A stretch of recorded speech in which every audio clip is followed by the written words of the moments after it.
జై శ్రీరామ్ జై హనుమాన్. నా తోటలో మామిడికాయలు తెంపుతాను. ఇంగనపల్లి రసాలు అన్నీ తెంపుతున్నాం. తాతస్వామి అయితే టన్ను 5 టన్నులా?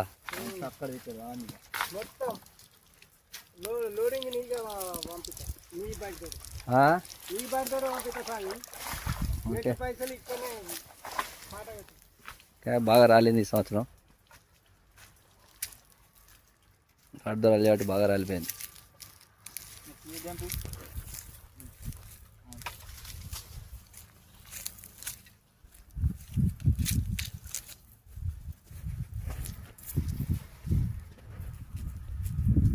చిన్న పెద్ద అన్ని తెంపురు ఇంకేం సామి మళ్ళీ ఉంచకూడదు.